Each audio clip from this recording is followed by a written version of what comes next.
What if you built the life you were told would make you happy, only to wake up dissatisfied, wondering why it all felt empty? What if a near-death experience during childbirth shattered the rules, leaving you face to face with the raw question, what is love, really?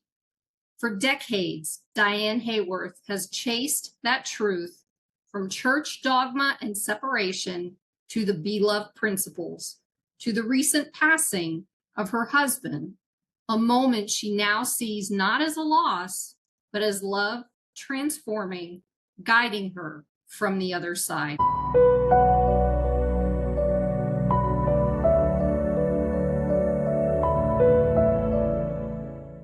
Now, before we dive in, if you're here because you're seeking truth, healing, and transformation, make sure to subscribe and share this episode with someone who's ready for their own awakening. Every conversation here is meant to inspire your journey and remind you you're not alone. Welcome, Diane. Thank you so much for being here.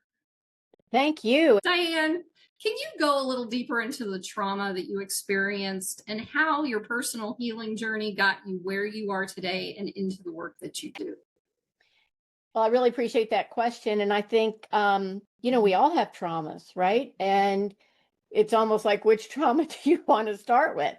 I grew up in a small Virginia rural town that was only about 50 miles outside of Washington, D.C., but that was rural in the 60s. Right. It was so closer to DC in that time. I grew up there in the 70s. So. Yeah, this was the sticks. Yeah. And it was the Vietnam War, and there were assassination of presidents and Martin Luther King. And it was for a young child who was impressionable and who was kind of had a fearful and worrisome nature anyway, it was traumatic. That part was traumatic. And as we grow, right, then we realize, okay, well, we made it through that year and we made it through this political crisis and we made it through this war, and, you kind of go on with your life.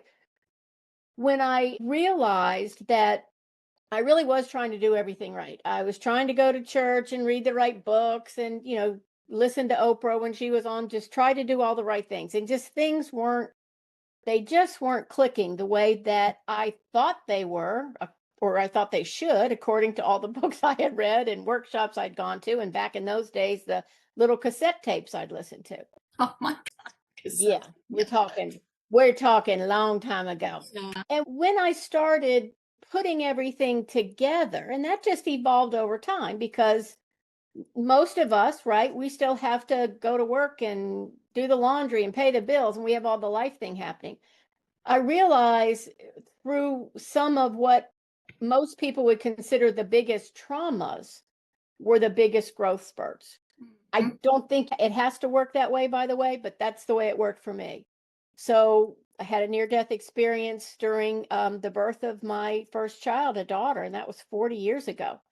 Before there was internet, before there were podcasts where everybody was talking about near-death experiences, nobody knew what was going on. I certainly didn't know what was going on. There wasn't anybody really to talk to about it. When I tried to talk to my family, like, oh my God, this is what happened, they were like, you were on a lot of drugs, right? The hospital had to sedate you, because I was at a very critical point in the pregnancy. And actually, both my daughter and I were in danger of not making it. But what I experienced did not have anything to do at all with drugs. It was absolutely beyond that. Absolutely beyond that. What was that like? Everybody, from what I understand, people I've talked to, they have different experiences. I could just mine. I was dying is what was happening. And I could hear the doctors working on me. I could hear everything going on around me. My kidneys were shutting down. My brain was shutting down. My baby had not been born yet. I could feel myself go outside of the body, and I went through the tunnel they talk about. Now, I had never heard about this before. Again, this was 40 years ago. But there's almost not words to describe it. I was surrounded by this embrace. It's the only way I can explain it. This energetic embrace of love and acceptance and compassion, and just just the most beautiful, peaceful, inclusive feeling that you could ever imagine. Mhm. Now, I personally did not see anyone, but I felt presence around me. And I had been very sick once I got to this place, right? In this near death experience, it was so peaceful. I thought, well, I'm just going to stay here. This is this is great. I'm going to stay here. And I said, just take care of my baby, right? Because even though I was dying, there would have been a chance for them to save the baby. And what I heard was, if you choose to stay, this is who will raise your baby. And that's not who I wanted to raise the baby. And I'm like, no, no, no, no, that's not the way no, we're not going to do that. And immediately I went backwards into the body. It was almost like I crashed back in. I was back in the pain. I was back in the chaos of it. I obviously lived, so did my daughter, who just celebrated her birthday. But what I learned from that experience was that, from my perspective, this physical life is not the end all be all. This energy, this consciousness, whatever you want to call what we have, it is part of something so much bigger and more beautiful. So from that time on, really, I never was afraid to die. I wasn't a big fan of pain, quite frankly. That's not like one of my top 10, but never been afraid to die. And when I had loved ones pass, I was so comforted to think they would be accepted and surrounded in that love that had greeted me. And that's always made that easier for me. Yeah. And I wanted to go a little deeper into that because when we had talked initially about the podcast itself, Yep. you had mentioned something about also an angel visit. Yeah. Can you get into that? Because that was that was a really good story. So around my daughter's birth, I had to be transported to a regional hospital, which was 90 miles away from my little hometown hospital. So I was in a different place, different doctors, 90 miles away from my friends, my family, and very, very sick, had this near-death experience, came back. The baby was born. My daughter was born 12 weeks early, weighed 2 pounds. And again, this is 40 years ago. And she was immediately taken into a neonatal intensive care unit, right? Because that's why we were in that hospital. And I was still really, really sick. So I didn't even get to see her for 24 hours. And when I did see her, I had to be wheeled up. I was all hooked up to IVs. Again, there was no internet. I couldn't Google what this looked like. My husband at the time and the family had gotten a tour of the NICU unit. They knew what to expect. They knew what a 2-pound baby looked like. So once they wheeled me up to her isolette, is what it was called, I wasn't allowed to touch her. I couldn't hold her. I couldn't pick her up. Her eyes were covered. There were IVs going all over. I take that back. They did let me take my finger, put it under the plastic, and stroke her foot. That was it. She was still really critical.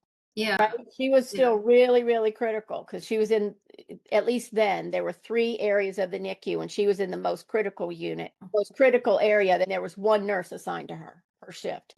That's how critical it was. Let me clarify something here because I got a little mixed up myself. You said both of you were taken from the hospital you went into to another hospital 90 miles away. And is that when you had the near-death experience? Yes. Yeah. Okay. At the other hospital, and you were, and they all the people, your ex-husband and everybody went with you eventually to the other hospital. Okay. Yeah, right. She was still inside when I got transferred to the.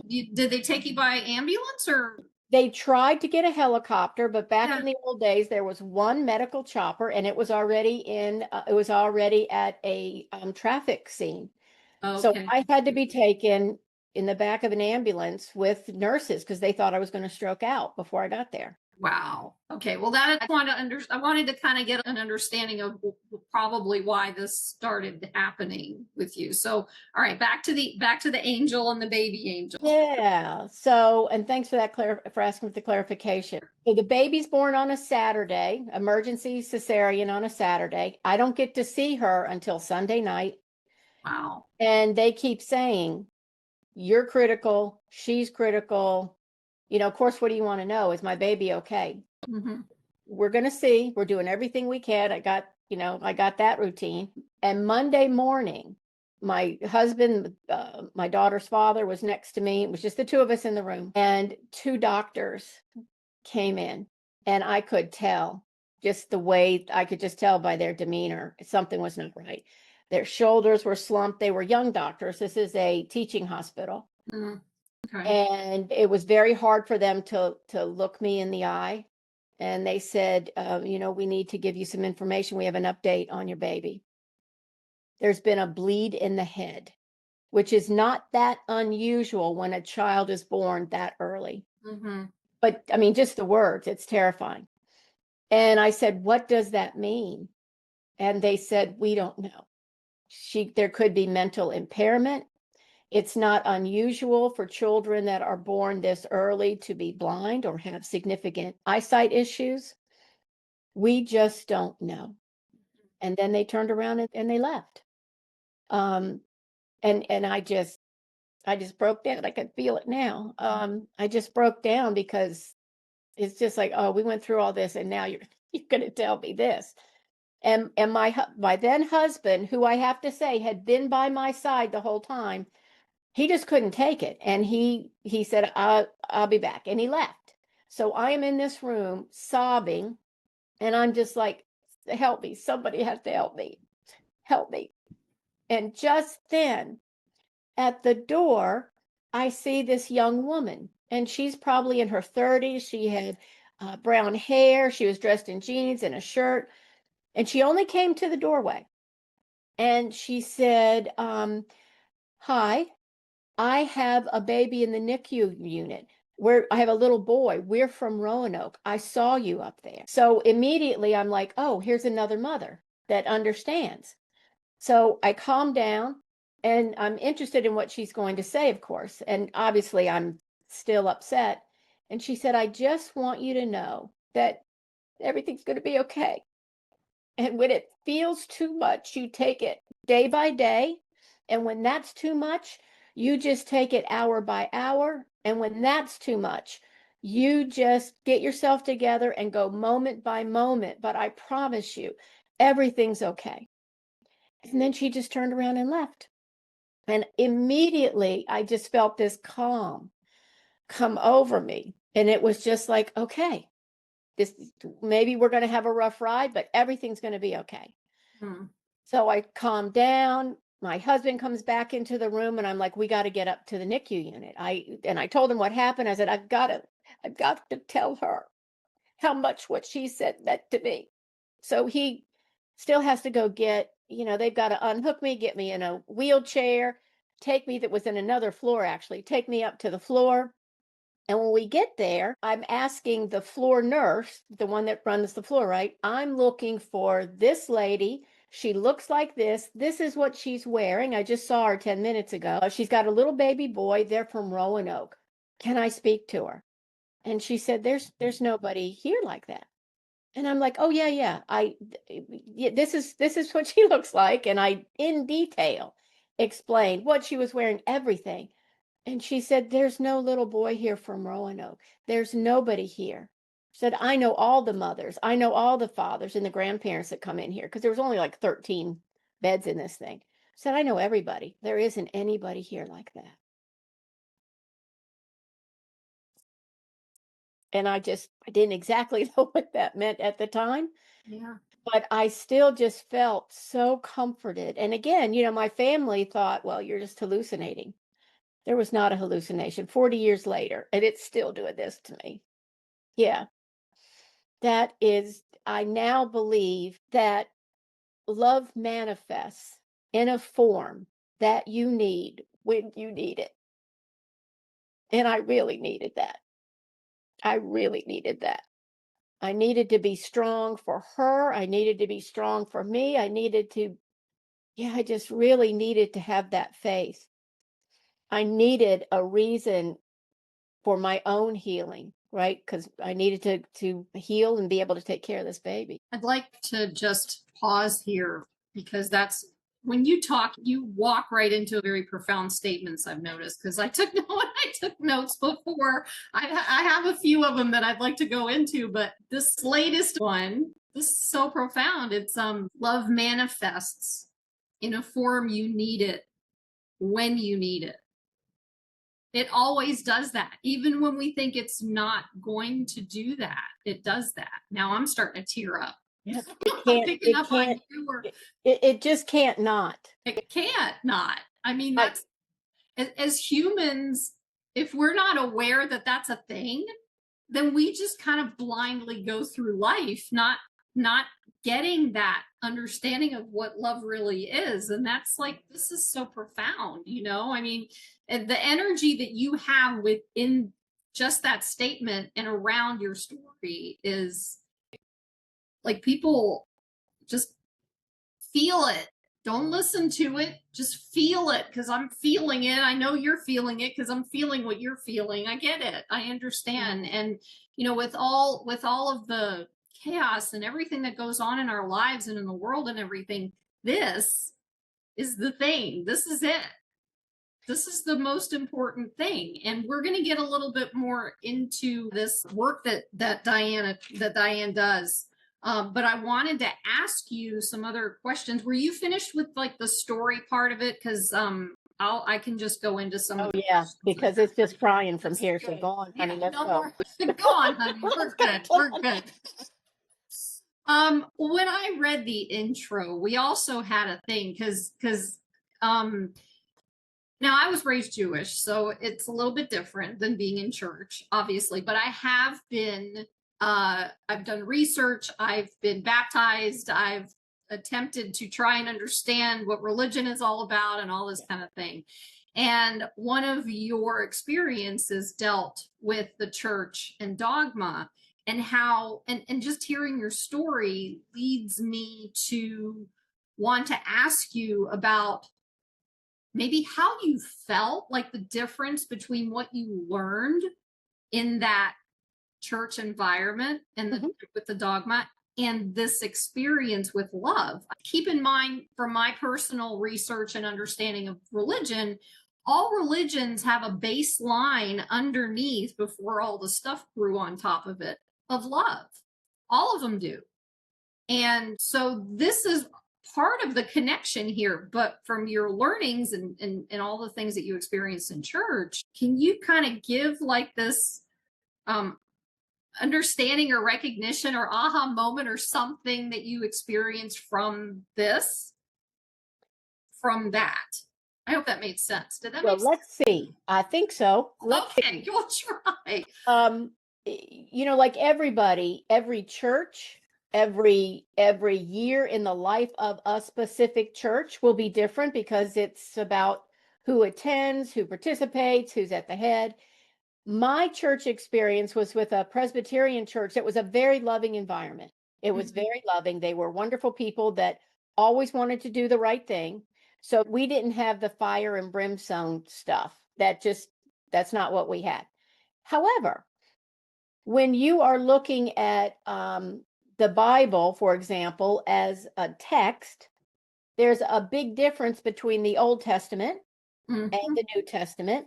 The New Testament and the words of Jesus are very loving. They're very encompassing, right? They're very non-judgmental. They're very forgiveness oriented. That's like where the good stuff is. And those are the ones in red. That's the words in red. Never read the Bible. The red words are Jesus or Yeshua, Jesus. In some of in the ones we had, right? That's the way we did it. And there are in some groups, you know, a lot of we do this, we don't do that kind of thing. We're saved. They think they're saved. They're not really, you know, but we're really going to be the only ones up in heaven. Some of that kind of stuff going on. I got that one. Yeah, which is like, it didn't make sense to me. And I used to ask a lot of obnoxious questions, evidently, to my Sunday school teachers when I was little, because it didn't make sense to me that if this wonderful God made Earth and the universe was expansive, why would you just stop at this little one planet? Maybe there's like cool beings other places. Well, that didn't go over well in Sunday school. I understand why, but I'll let you finish. Yeah. I mean, that wasn't like, no, this is it. I will say one of the biggest gifts I got from this Presbyterian church, which a lot of people will be surprised about, is in the 90s, we had a minister who found this idea of silent prayer, which was a practice that had been evidently in Catholicism, but then had been abandoned because it really got you too close to the source. So he started a little meditation class at night. Then I went and I started to have a direct experience of the light within. That's all mystic stuff is. That's it. A direct experience of that love. That's when I realized for me that the container of the church after a while it was lovely and it was a wonderful container for me for many, many years, it just didn't fit. It just was no longer a fit for me. So it was a way I grew through that. I still have wonderful friends there. I'm very appreciative of that. And for me, that evolved into studying A Course in Miracles, which is a completely different kind of text. Yeah, and that has caused a different kind of involvement. Yeah, I'm glad you brought up A Course in Miracles. I mean, that's a tough one. That's hard to I have that. I have read through it. You have it. There. I see it. I have it on my shelf. The Course in Miracles is Christian undertone based, kind of. I would say the language. The languages. Yes, yeah. And for me, when I did all my research and I started diving into A Course in Miracles, mine happened after my experience in a church. Like mine was for someone who was raised Jewish, and I really wasn't connected with my faith growing up that much or understood it or any of that stuff. I went to Sunday school. I learned Hebrew. I did my bat mitzvah, and that was it. I was done at 13, and there was nothing there. I always felt this disconnection, and this is nothing against anything or about the Jewish faith or religion or any of that. But for me, like, the Jewish people write the word God with a dash in between it. There is another meaning for that. At the moment, I don't remember exactly what it is, but for me, it was a disconnect. So I felt disconnected from God. So throughout my life, I've gone back to religion and come back to, trying to figure all this stuff out and going into different avenues and whatever. And when I first, in my 20s, when I met my first husband, he was an independent Baptist. And for me, that experience kind of went poof, opened my eyes, because there was a time that I remember going to his church and I had just been saved and, all this stuff. And I was so interested in it and going right in, reading all the books, trying to understand it, cleaving to my husband, doing all that stuff. And we went to church one weekend. And so they did a baptism for me, right? And so I went through the whole thing, and everybody was so nice and so welcoming and all these wonderful things. And I'm like, okay, I could like this. It was great while it was going on. The following weekend, we went back, and it was a whole different story. It was more like the preacher was standing at the pulpit. It felt like he was looking directly at me and yelling at me and telling me, you're going to hell if you don't believe in Jesus. And I was like, what is this guy saying to me? I don't understand, because I came from that Jewish background. And my grandfather, I'm just sitting here, my brain's like exploding.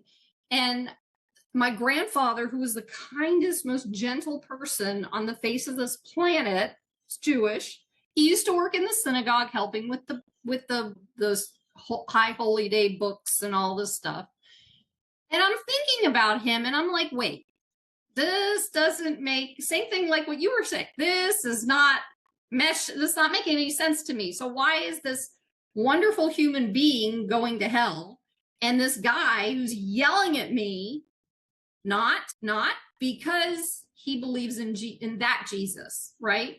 And so that started my whole journey. And so I went into A Course in Miracles, and that confused me to tears because I'm like, wait, it took a lot for me to understand what and finally be able to work through that. But it's a good book. It's a good understanding of what all this stuff and how things come together.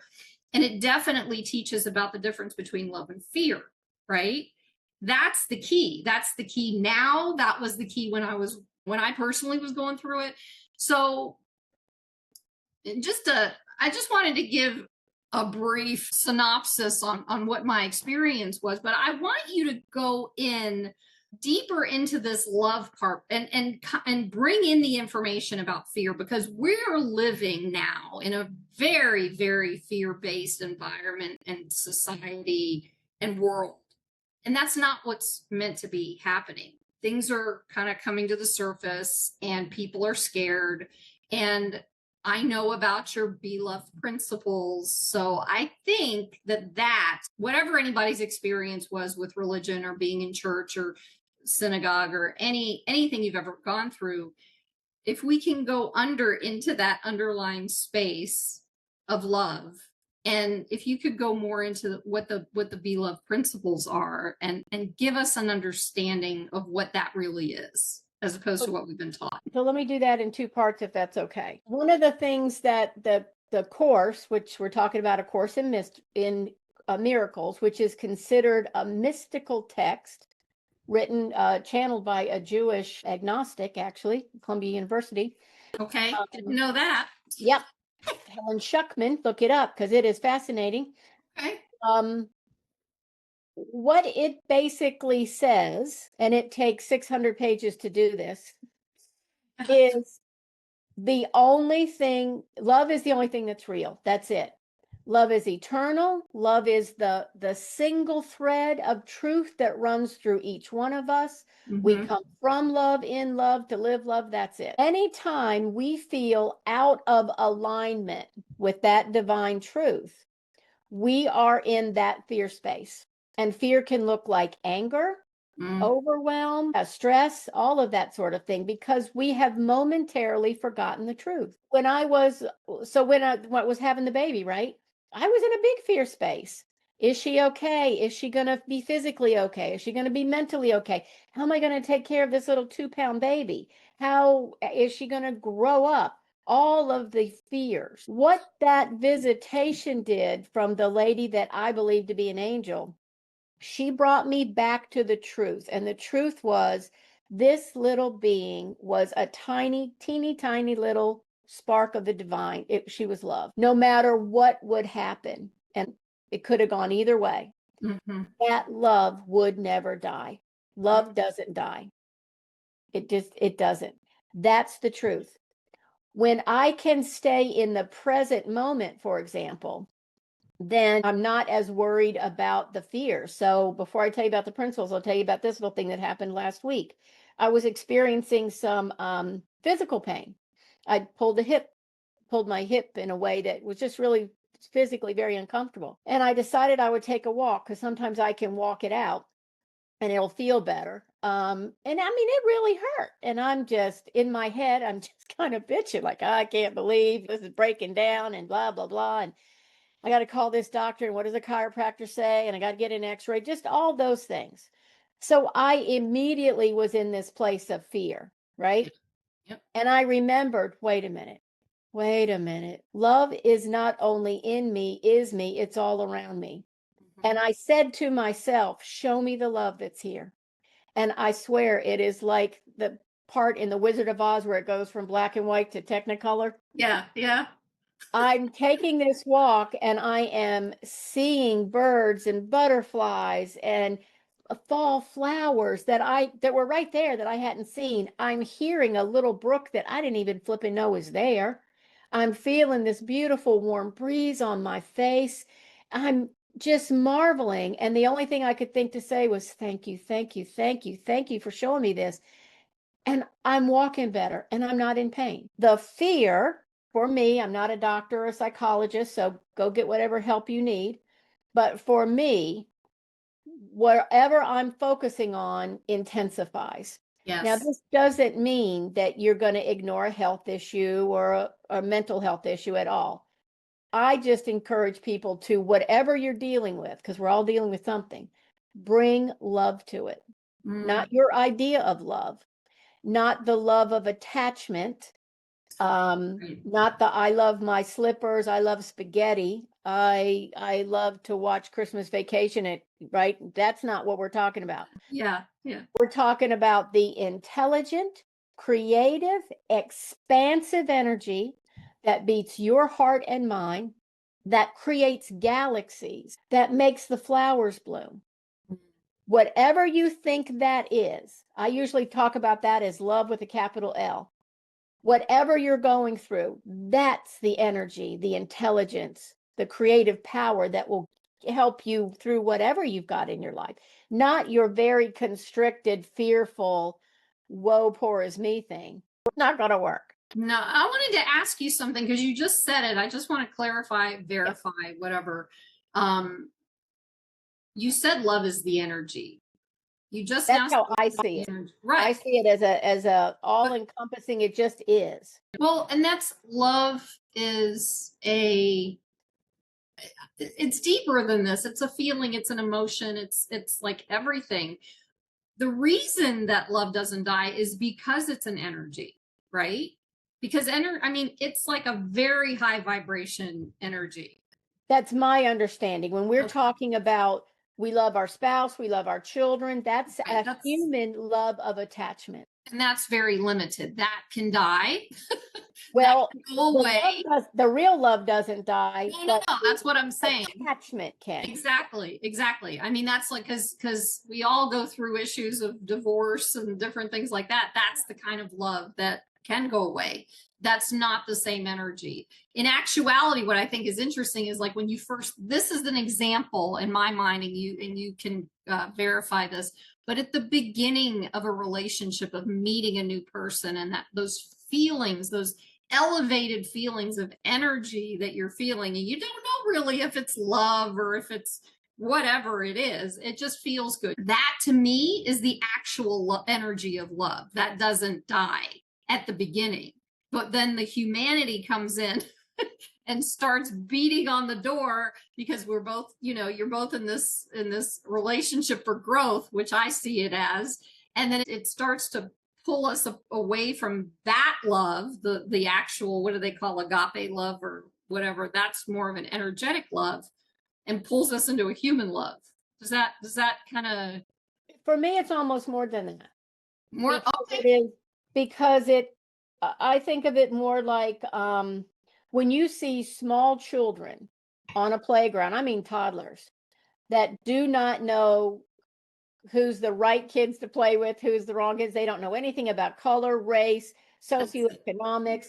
They are curious about everything. They are open.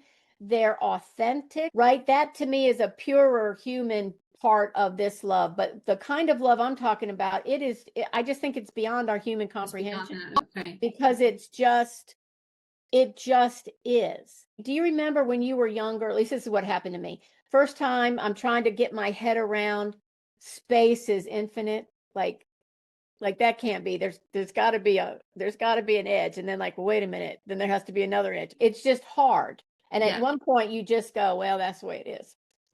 You just accept it.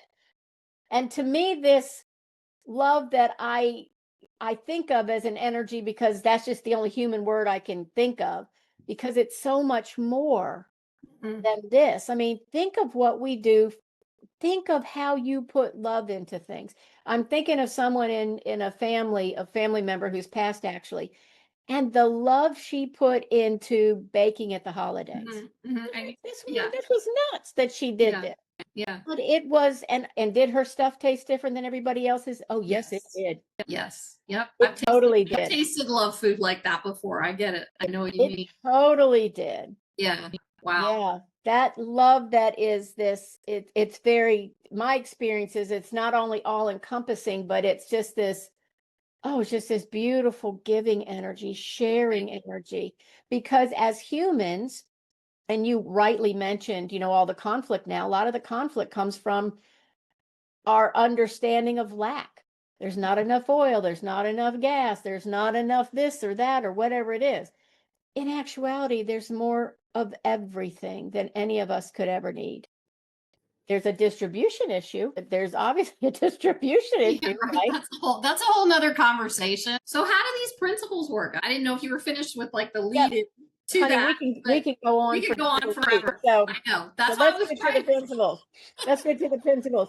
Now, if anybody's interested in how I received them, because they actually came through me during a meditation, I've got a YouTube video on it. You can go to my website, and I'm sure we'll have all that, the show descriptions, and you can do all that.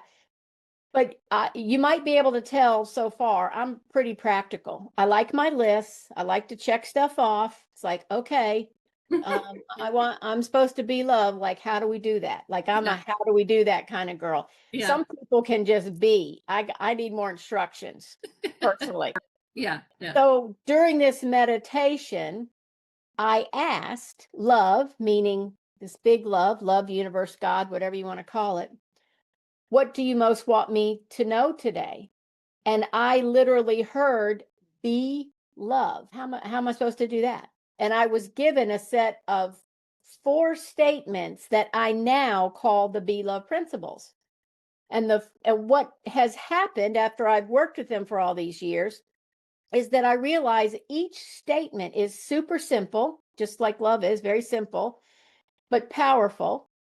And you can use them individually, or you can use them together as a process. And I'll share them with you in 1 second.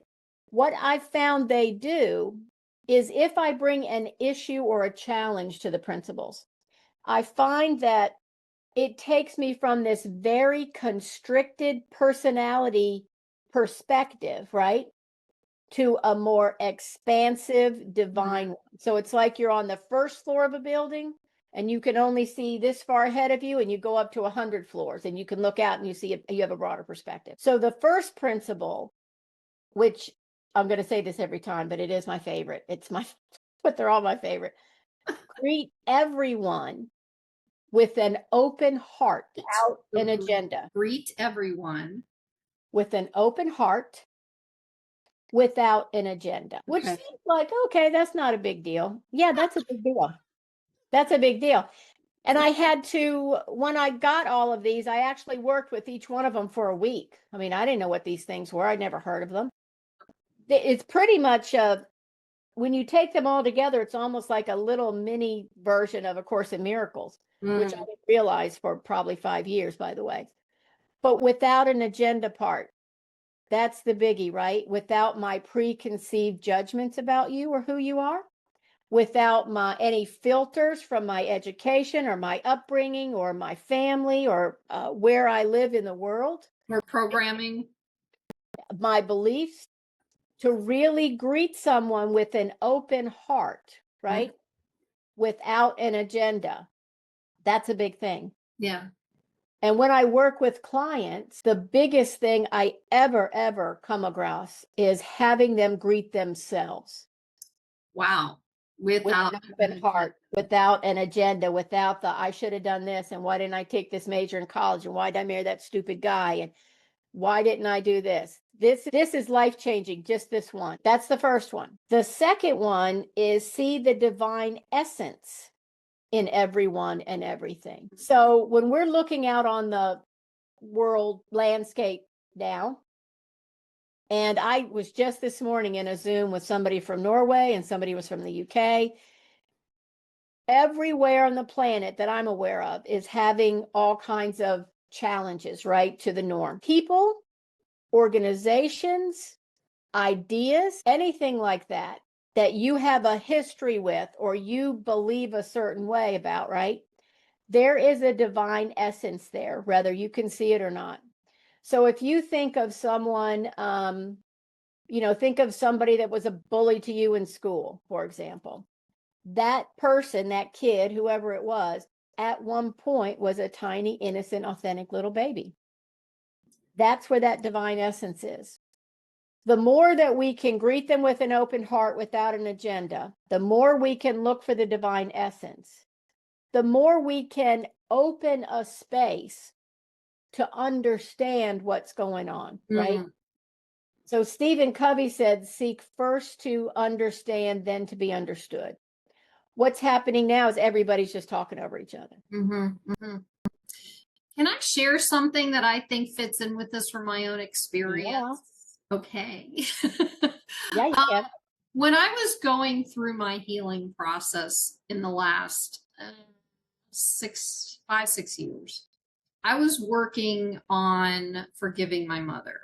Now, I didn't have a relationship with my mother after 12 until I was 43. And then, even at 43, I skipped up another 8 or 10 years before I could actually really have any kind of relationship with her. It was non-existent. My mother was a first and second generation Holocaust survivor. And so her entire life was steeped in fear and anxiety and pain and physical pain and all these different things. And when I was growing up, until I started doing this work with her, I was angry. I stayed angry. I didn't know why she was the way she was. I didn't understand any of it. I didn't try to until I did. And then I started working on forgiveness of her, and of course it connected with my own forgiveness of myself. But when I was doing it with her, what was interesting was I tried so hard to do this forgiveness work on her, and I could not do it. Period. End of story. It took me years, like 5 or 6 years, maybe even longer. And I'm constantly working on this forgiveness process with her, and I can't do it. And I don't know what happened. I don't know why it came to my head. It's reflective of your principle number 2. One day, I thought about her as a little girl.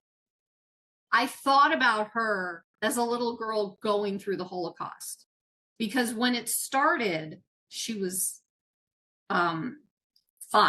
Oh. And during her 5, 6, 7 time frame, all these things were happening. And she was born and raised in Prague in Czechoslovakia, which is in the Sudetenland, which just happens to be where Hitler takeovers and all this kind of thing. And then at that point, all these things are going on with my grandparents and that and her. And so they decided to leave there and go to Palestine in 19. There's this whole experience that actually links in interestingly into the things going on today, which I also take a look at. But the point is, for me to be able to see this 5-year-old little girl who is experiencing her father being beaten, her grandma or her mother getting sick, her mother losing a child, all the war, leaving her home to go to this completely, she's never been there before. All this stuff just started flooding my head, and I was like, it was, I can do this. I can do this because and when I did my forgiveness work, I had to picture her as that 5-year-old little girl in order to forgive her, because then I understood what she went through. And it was only until then that I could do this. And I wanted to share that because that to me is what you just said. That is seeing the divine essence in that little child who didn't deserve to suffer like that. And now I get why she was so mean and why she was so controlling and why she was all these different things that I was so angry with her about. And it led to a forgiveness and a reconnection before she died. So it was so powerful that's how powerful number 2 is. I just wanted to say. Okay. I appreciate you sharing that, and it is powerful. And we can't know what your mother's life path was. And how could you, as a small child, put your head around? There's no way you could understand what that was like. And I know my father was one of the American GIs that helped liberate one of the Jewish death camps, and he could never speak about it. And he had horrible nightmares for the next 75 years. Wow. And could never. So I don't think any of us, I just don't see how any of us could understand. And the more love and forgiveness we can bring to anything like that, it's got to help, of course. And it does lead us to principle 3, and that's forgive quickly, completely and unconditionally. Now, this is what my clients call the other F word, forgiveness, right? Because who wants to do this? And I tell anybody, if I could go to Costco and get a giant forgiveness pill, get it? I'd Yeah. I'd be Yeah. first in line. It's not easy. It's not It's easy. not how it works. Right. It's not how it works. With the situation that you so tenderly described, what you started feeling was compassion for this tiny version of your mom. And that is what opened the door to the shift. What I have found is if we just show up with a willingness to even, it's not even try to forgive, just I am willing to be open to forgive.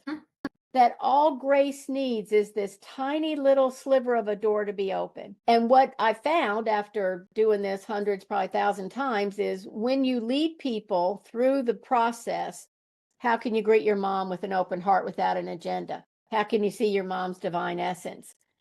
Then we get to the forgiveness part, and it's a little different. The way that I teach these is for people to go inside and ask, what does forgiveness look like here?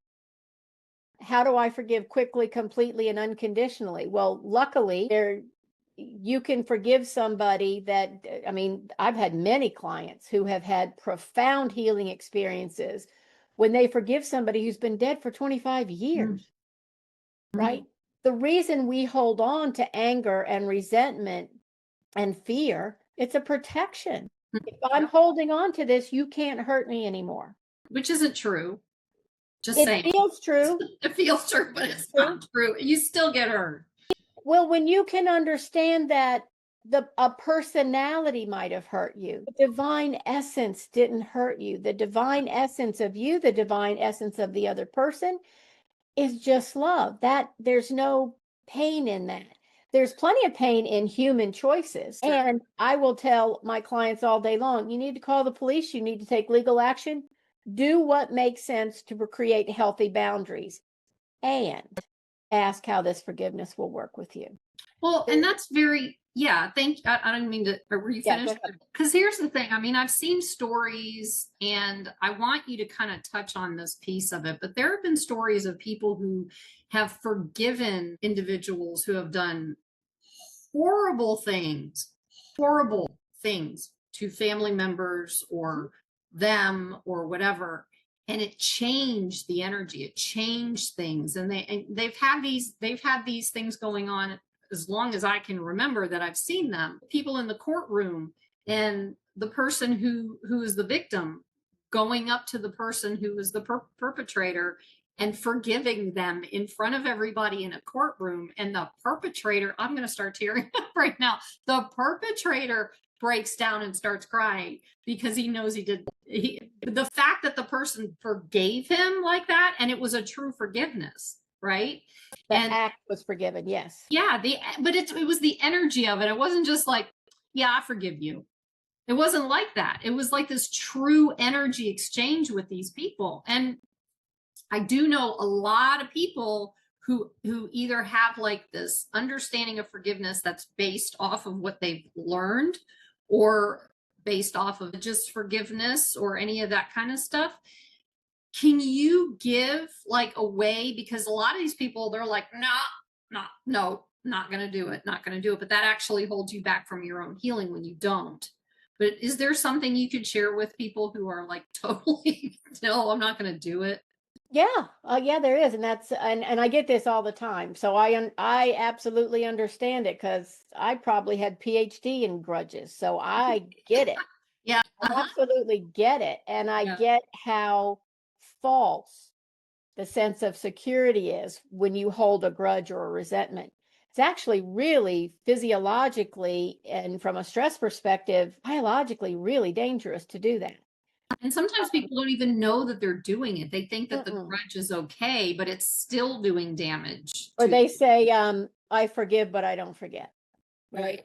And again, I want people to have healthy boundaries, but you said something that was really important, and that is how people choose to forgive. If you forgive because I'm the bigger person, so I'm going to forgive you, that ain't forgiveness. Right. That is not forgiveness. This is the way I explain it. So this is my big water bottle, right? I'll make sure the label's on. Okay, so here's my big water bottle. If you think of your body as a container, and you have energy, and you know what happens when you feel like you have a lot of energy and days you don't feel like you have a lot of energy. If this is your container, your body, and this much of your energy is constantly holding on to resentment, to anger, right? To I'm going to get you, whatever that is, that's that much less energy you have for love, for joy, for creativity. Yep. That's why people will say, I felt so much freer. That's how I knew I forgave. I believe that just showing up and saying, I am willing to forgive is a big step. And if that's too much for you, and when there have been, I have had clients that have had horrific Yeah.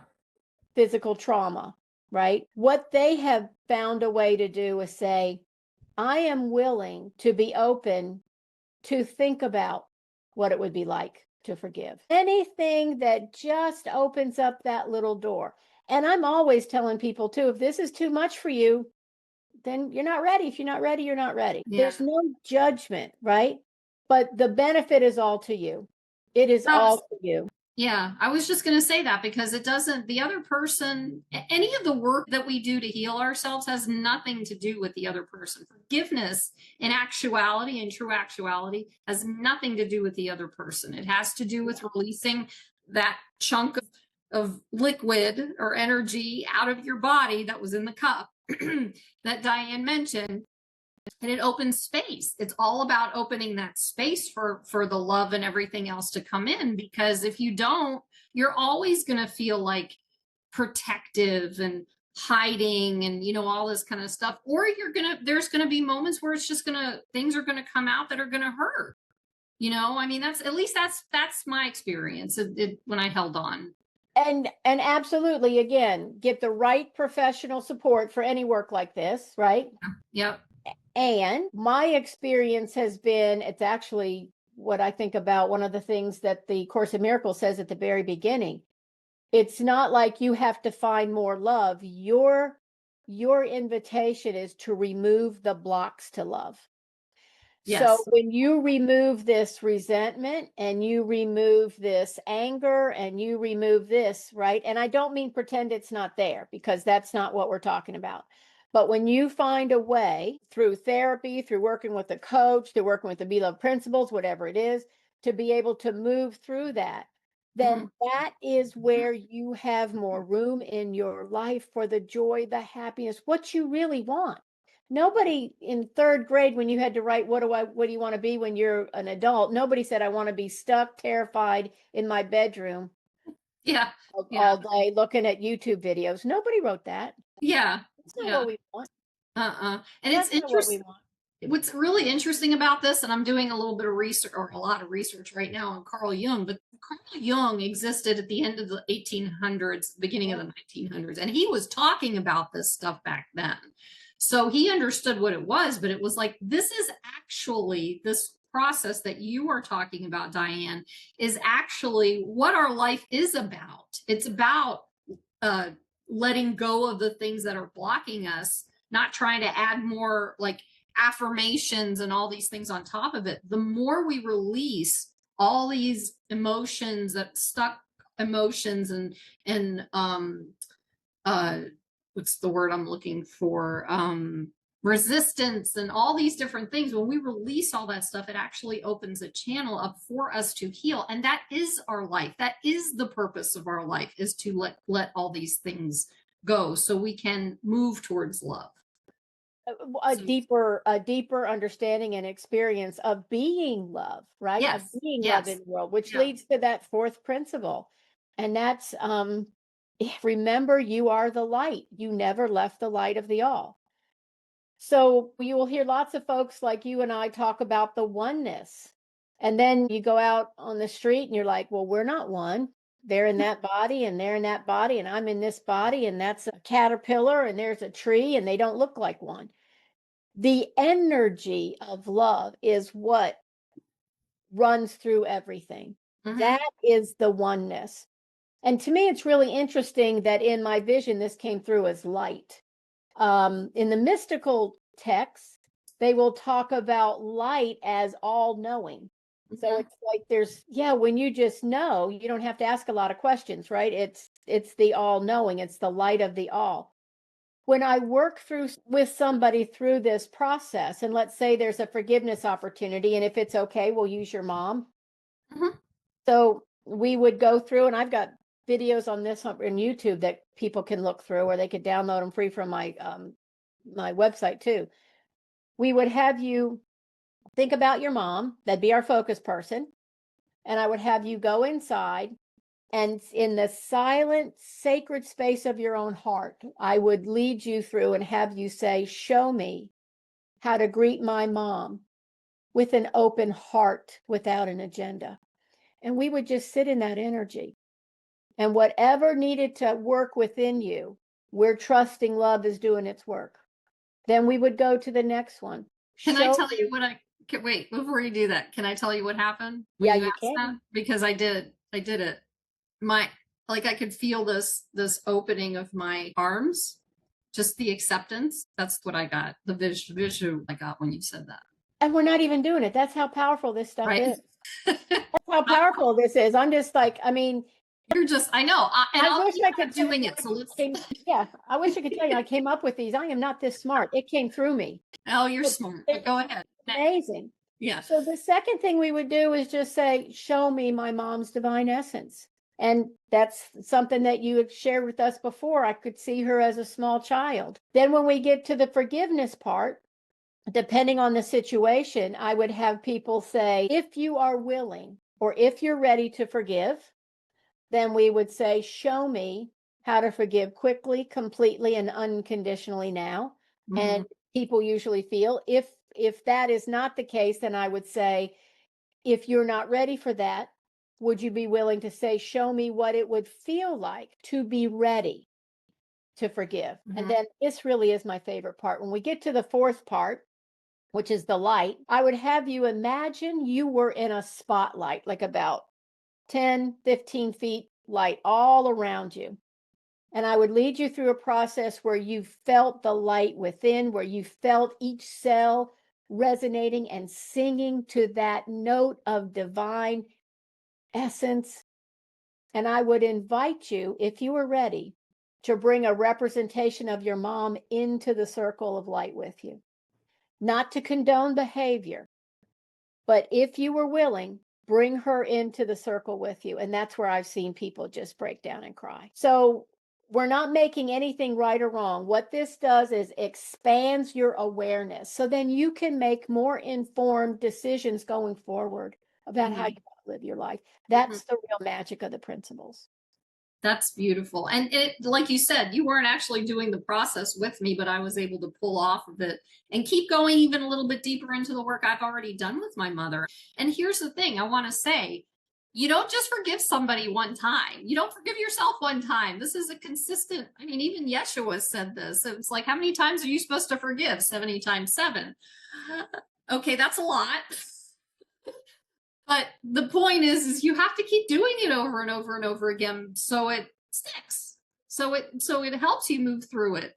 I think it depends on the situation too. I think there are parts of you that come up. For example, I'm thinking of an ex that I would just break out in a sweat and have a panic attack when I thought about this person. And now it's like somebody I went to high school with. Now, that doesn't mean I might not remember an event and go, oh, yeah, I'm still kind of mad about that. So I'm having that happen right now. And I'm working through it. I'm doing the work on that. But it's like, that's the thing. We are being cleared out of anything that doesn't resonate with love, period. That is our growth story. Such a benefit. To us and everybody. It is. And it's so interesting though, because it's gonna, like I say this all the time, I talk about this mountain that I go up and you come around to this side and you look out and you see whatever you're seeing at that part of the mountain. And then something comes up again. You keep going, you come to this part of the mountain on the same side, and you're still seeing that, but it might be a different time of year. It might be a different, but you're still seeing it from a different perspective. And the more you do your work and the more you move up that mountain, the more your perspective changes, and the more you clear yourself out of any of these traumas or energies or things that are holding you back or keeping you stuck or whatever. And I think that's what the point is. I wanted to share something real quick, just as just a suggestion to pay attention to, because you're talking about the light. Yeah. You're talking about knowing. But isn't it interesting? I get these weird pops in. Isn't it interesting that people say, like, when you have a great idea, the light bulb goes off in your head? That's the light. It expands that and it brings it out into the world. I see that as the same thing. I just wanted to share that with you, that popped into my head when you were talking about it. It is. And think of it this way too. When somebody really has gone through a forgiveness opportunity, what do they say? I feel lighter. Yeah. Oh yeah. That, or I feel lighter. Yes. Even cleaning out your house and decluttering. Do you not feel lighter? It's all about the light. It's all about the light. All about when the light. You think about the world we live in now, the information, I mean, we're on Zoom right now.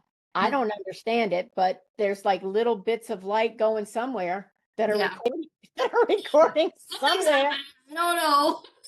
But it has to do with light. Yes. Yeah. That's awesome.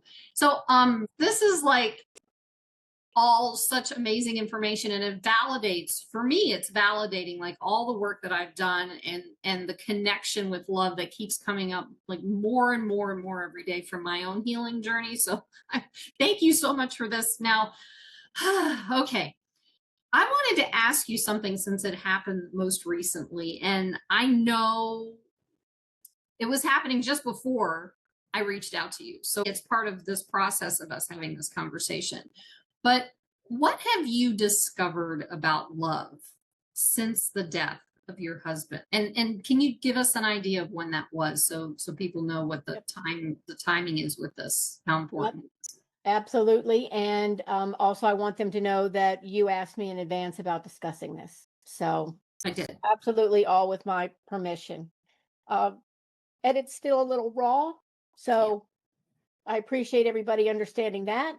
My husband became ill and we knew something was going on, but we didn't exactly know what was going on. And we thought the doctors, he was under doctor's care, and they thought they had identified one thing, and things were still not kind of turning around the way we thought they would.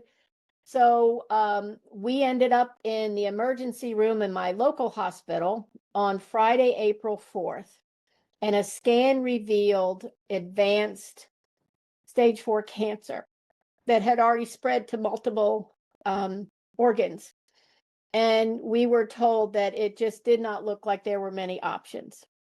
To which my darling husband, who I love dearly and who was hard-headed, said, "Nah, you're wrong." Which is funny now, but it was not funny at the time. He just refused to believe it. 18 days later, on my 68th birthday, he passed. So on April 21st. So we had 18 days just to wrap our heads around this. And he still never believed that he had this, by the way. To get the kids involved, he had 2 biological kids. I had 2 biological kids. But we had all been together for 24 years. So what I know I shared with you when we had a discussion off camera was that while everybody faces these challenges in their lives, whether it's a health challenge or here on the East Coast, I know many people who have had challenges from hurricanes and natural disasters, all kinds of things. The more we set our intention to live from love, the more love materializes to support us. We ended up being in 3 hospitals. There was a surgery that wasn't going to cure Joe's cancer or anything like that. But they were hoping that if they could complete this procedure, he could think more clearly, he could speak better, he could say his goodbyes, things like that. And that did not work, actually. what I found was every place I turned, we were greeted by love, even in these horrible situations. Whether it was a nurse that took the time to sit with me, whether it was the most beautifully timed note from across the world from a friend of mine in Australia who didn't even know what was going on and just said, I just feel you. I don't know what you need, but just know you're with love. It was just incredible. The kids, and I say kids are all adults, right? They're in their 30s and early 40s. We worked together as a team. We made the decisions all together. I know that's not everybody's experience, but it was ours. And I can tell you that we loved him and we loved each other through this really difficult process. And although obviously you can hear the tears, they're tears of such deep gratitude, such deep gratitude, just such deep gratitude. Yeah, just so much gratitude. And that's been 5 months now, 5 months this week.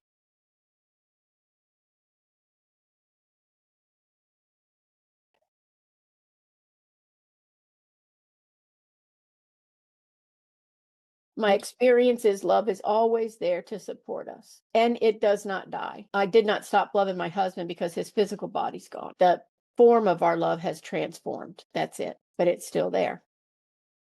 I feel it. Yeah. I can Thank you. feel it.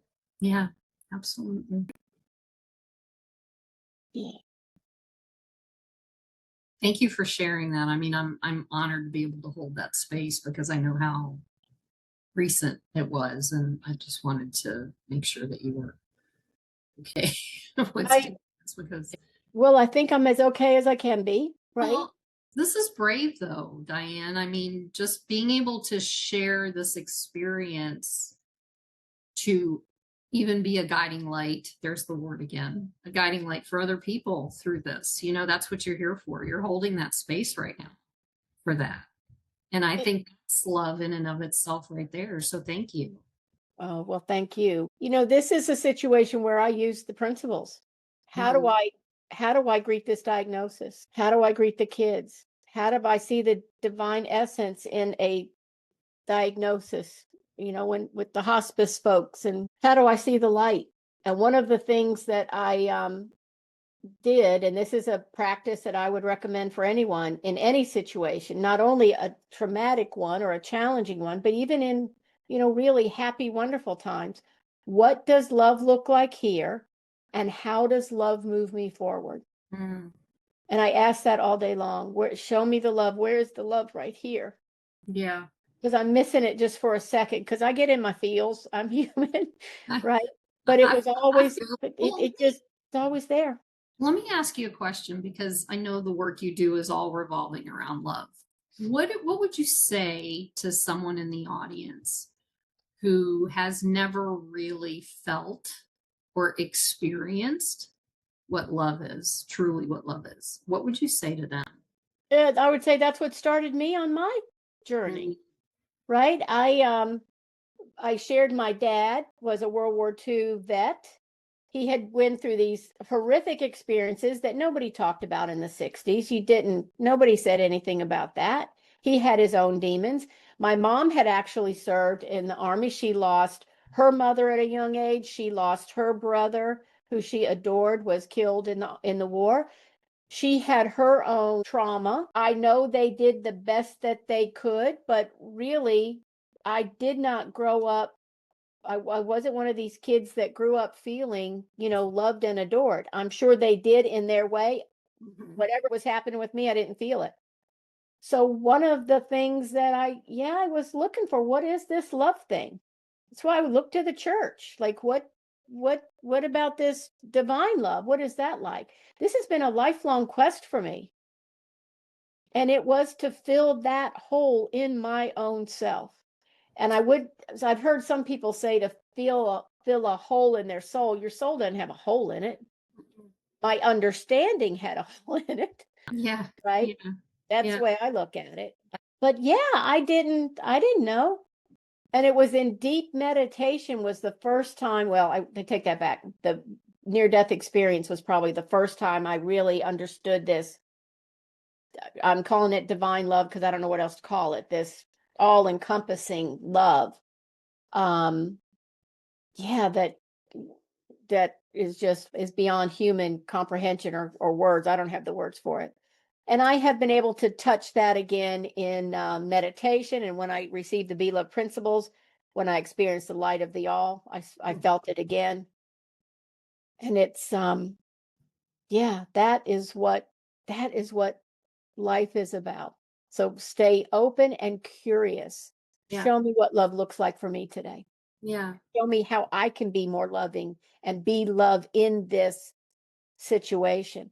I think we get that mixed up. I want to be loving is almost an ego act of what can I do to be perceived as loving, as opposed to just being love. And sometimes that takes a little while, right? To get your head around. I got 2 grandsons, and they're the ones that have reminded me now. The littlest one just, yeah, the littlest one is just like 20 months. And I mean, when he gives you those little snuggles, they're just pure. There's no manipulation. There's no, oh, no, it's just pure. I love you. Mm-hmm. Yeah, it's just, it's lovely.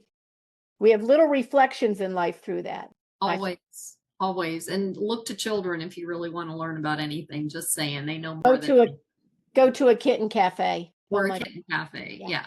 Okay. So I want to share something because I think that's important for people to recognize this, but I'm glad you went in the direction of the fact that you didn't experience love when you were growing up. So that's what led you into this. Part of the reason I believe from my own experience, why we have this journey in life and why we have this life to connect with love. And I mean, that's like the general thing. When we go through, like, you connected with love because you didn't experience it. When we don't experience something, it seems to bring us closer to wanting to look at it more. And that may actually end up being the thing that we do in this world to help other people. We are such in a search of finding that which we think is missing, which is really hiding, that we start to go into this process and we start to do the work surrounding that. And the more we do the work, and it doesn't have to be love. Maybe your thing is joy. Like mine is kind of both, but joy is something that I never felt like I experienced throughout my life. And I don't remember even as a child because I had to grow up really fast. So I was parentified. And so I was an adult when I was a little girl. Yep. And so joy was not something that I really typically remember. Everything was a chore, everything, it just felt like work to do. So keep an eye out for those things that you're like trying to understand about yourself, because those are the things that are going to guide you through to heal yourself and potentially into the work that you're going to do in this world, especially as an empath or a highly sensitive person. That's what I've come across with my own understanding. So I love that. Yeah. Thank you. I love that. And I'd add another doorway is what brings you joy. One of the most loving, kind people I know who does not set herself up as any kind of a teacher or anything like that. She doesn't do this professionally. She literally just is love. And she pursues those things that bring her joy. Part of it is cooking, part of it is book clubs, part of it is taking people to the doctors. It's just this type of service that flows from her. Yeah. So I think it's so amazing to see people who have art through gardens and through painting and through music. And there's so many ways that this love and joy flows. Yeah. And I hear you with that, because one of the things that brings me joy is to do these interviews and conversations with people and meeting people and all that always brings, and then being able to be there to hold space for people. That's the other thing that really brings me joy. So when I pay attention to that, I'm in it. I know I'm on the right track. When I'm out, when I'm out in the whole chaos of everything else, then it kind of goes, wah. But that leads me to my last question for you that I wanted to ask. Can you give some tools to share with people about, or in relation to the chaos that we're going through at this time, so they can kind of walk through what's happening and also at the same time be able to find their truth, to find out who they really are? So that's a wonderful question. And I can't think of one that's more timely, right? Yeah. One of the things that I always ask people to do is to literally stop, take a few breaths. I will typically have them take breathe to the count of 4 in, 6 out. That will trigger that parasympathetic nervous system. So what that immediately does is help you feel safe. The reason that's important is when you are overwhelmed, angry, you just feel terrified, right? You are not accessing the part of your brain that helps you. That's exactly right. You're actually back in this reptilian part. And it's not until you can be more calm that you access the part of your brain that many people believe helps you be in that direct contact with your higher self, your soul self, your divine within, whatever you think that steady, loving guidance is for you. And you don't find that in a noisy world. You find that in the silence.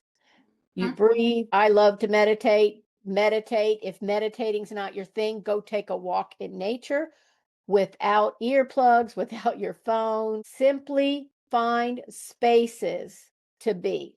Mm-hmm. The newsletter I'm writing this week, actually, for my community is I'm inviting people to stop before they speak, before they post, before they send that funny meme.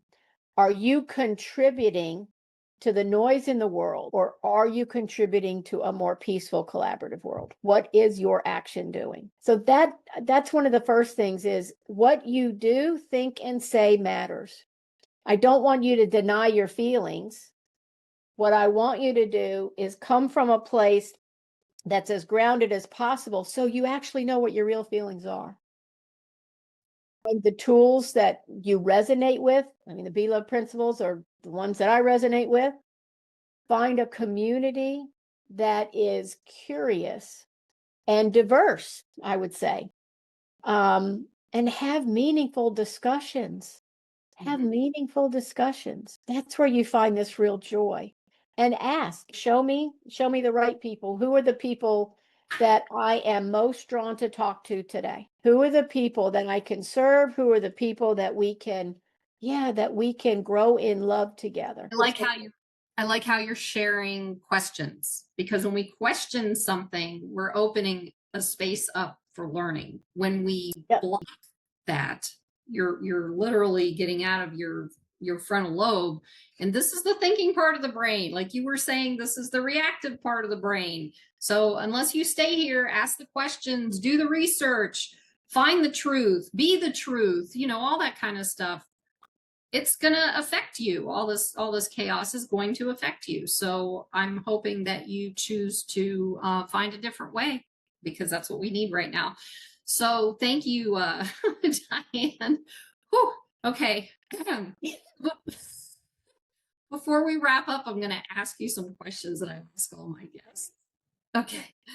If you could offer one piece of advice to someone just starting their healing journey, what would it be? Be tender with yourself. Yeah. Be tender with yourself. Yeah. You're doing the best you can. And just keep doing that. That's right. It's all we can ask. Thank you. How would you define awakening? To me, that is just this increasing awareness of the truth of love. Say that one more time. Increasing awareness of the truth of love. Girl, we need to make some t-shirts, is what I think. I think so. We could start a merch shop. T-shirts. Awareness, because you come up with some great sayings. You got to share them, right? Yeah, yeah. Thank you. Yeah, but that's what I think it is. It's just this increasing awareness of the truth. Okay. All right. Well, what do you believe soul divinity is? What do I believe soul divinity is? You mean the divine soul? I don't know. I want to hear it from you. I know you've got the answer to this because I've heard you say it before. So Maybe I'm just not remembering that particular phrase, but yeah, I just think that the spark of the divine is in each one of us. Yeah. That's just it. We're just a spark of the divine temporarily walking around in this little meat suit. I usually, when I talk about it in other cases, I usually talk about the disco ball. So the divine is the ball, and then all of the mirrors are each of our souls. Yep. And they connect. Yep. And they sparkle. And they sparkle with light. Yep. And I was around in the 70s, so I remember.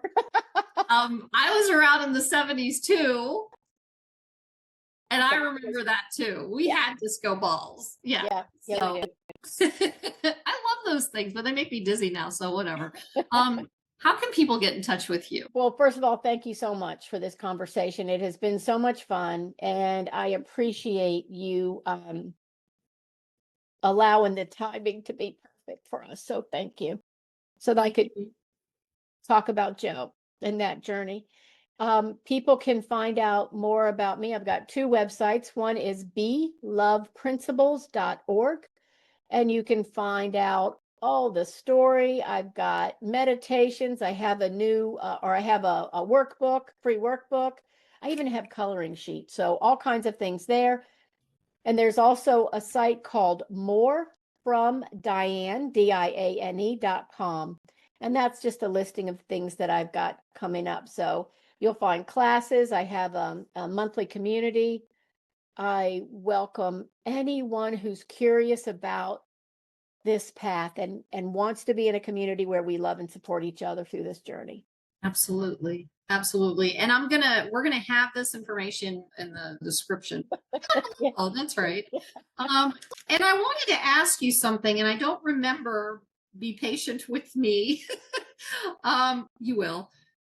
We had talked about something, grief, love note from Beyond the Veil. Is that a book? What is that? That was a blog. That was a message I got from my husband after he died. Is that somewhere in your you go to my website and you can find it, but it was a communication from my husband after. Okay. That's because I really was interested in that, and I wanted you to share because I thought that was really powerful. So I mean, I can tell you about it, or they can look it up, whatever you want to do. We can have them look it up at this point, but I think it's really, it's a powerful thing. So it'll give you something to do when you, in order to find out what this is. Is there anything else you'd like to share with the audience before we wrap up? On these days that seem so chaotic, and they are chaotic, I remember the message from that angel. When it seems like too much, take it day by day. When that seems too much, take it moment by moment. And when that seems too much, just take it moment by moment, and always bring love with you. There you go. Or be love. Well, the love that you are. Be the love that you are. Yep. Be the love that you are. The love that you are. There you go.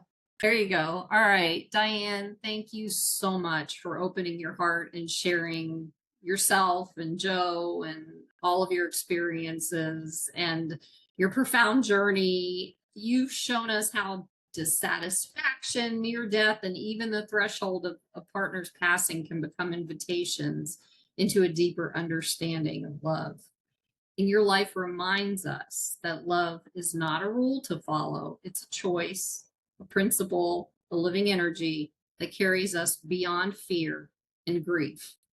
And in my own work, I call this giving grief a voice, because when we allow pain to be witnessed, now I'm going to start tearing up, it can alchemize into truth. And for the audience, may this conversation remind you, love is always here, and it is your choice to embody it. Thank you for being here with us on Awakening Soul Divinity. See you next time.